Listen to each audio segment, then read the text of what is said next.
cold case is finally solved after a man ran into a fast food restaurant near the oceanfront and died. It took police more than 11 years to find out who he was. And on your side's Ava Hurdle is in the newsroom with that story tonight. Ava?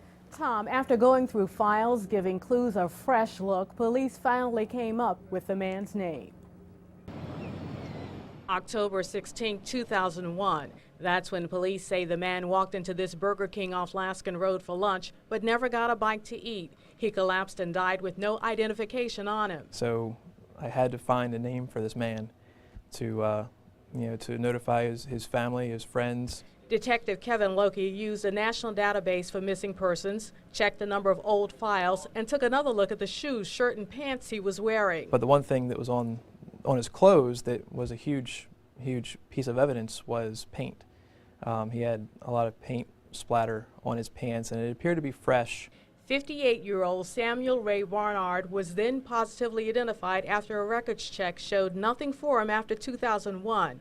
Then a close friend confirmed what police found. Samuel Bernard, who he was later identified as, was a handyman for a complex down at the oceanfront and painted apartments, and had actually been painting the day that he died. He was reported missing months after he died of natural causes, and with no identification, detectives had little to go on. If Mr. Bernard had his wallet with his ID card on him, he would have been identified that very day, and his family and friends would have known right away. He admits it's sad. Closure on this had to take more than 11 years. Bernard was buried at a local cemetery not long after his death. The hope is he'll get a proper tombstone with his name on it. Meantime, police are currently working on 26 unsolved missing persons cases from 1977 to 2009.